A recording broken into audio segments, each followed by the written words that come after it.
Well, hello. Welcome to the Liberated Multitasker. Today we're going to be making an easy and delicious Crockpot beef stroganoff. We're going to start off with 2 pounds of stew meat from a cow we had processed. Now we're going to season it liberally with some steak and rib seasoning. This is one of our favorites. Just going to sprinkle that liberally and make sure all the pieces are nice and covered. Now, this is mostly thawed, but some of it is still a little stuck together, and so I'm just going to be pulling that apart. Now, this is also a recipe that is excellent with those cheesy cornbread muffins, and so I'll make sure I link that video at the end of this one. We're just about there. Almost got them all broken up. And so now we'll add our next ingredients. I have 1 cup of diced onion, one of those convenience freezer preps I love. Now I also have a teaspoon of salt and a teaspoon of pepper.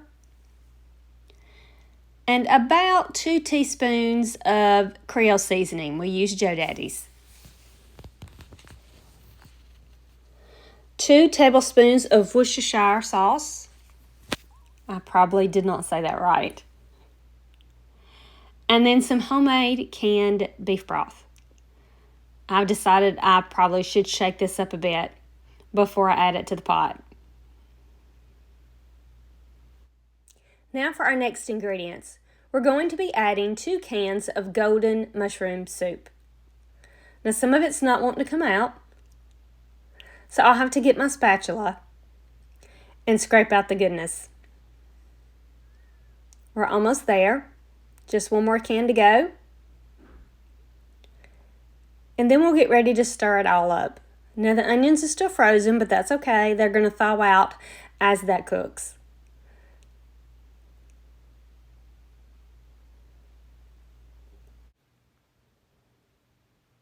Now we're going to put our lid on and cook it on low for 5 to 6 hours.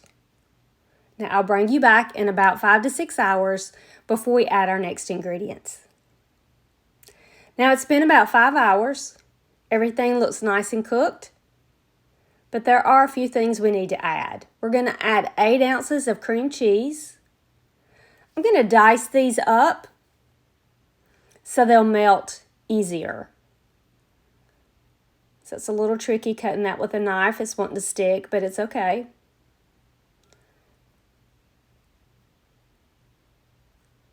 Almost done. And now we'll add it to our crock pot.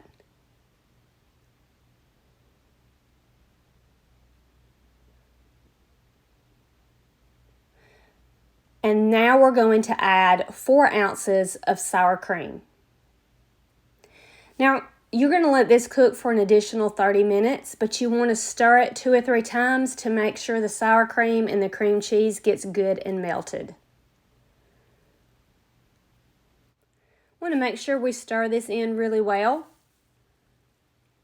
And then we'll put our lid on the crock pot and cook it for an extra 30 minutes. Like I said, stirring it 2 to 3 more times to make sure that's good and melted.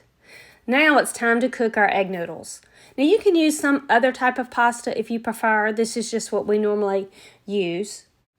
Now I just have water, a little bit of olive oil to help it not stick, and some salt. Now I've added 1 package of egg noodles. And once that comes back up to a boil, we will cook this for about 7 minutes. And once that's done, I will drain them. Now normally, we'll add these into the crock pot and let that soak up the flavors and serve it that way. That's not what I'm going to do this time because it's just me and my husband.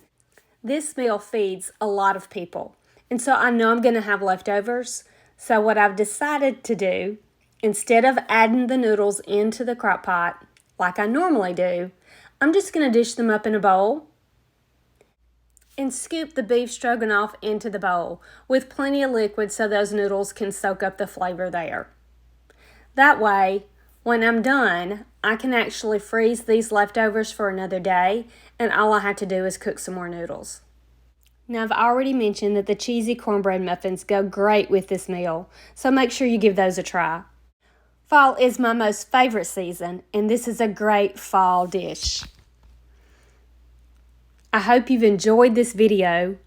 Please like, share, and subscribe, and I really hope to see you soon.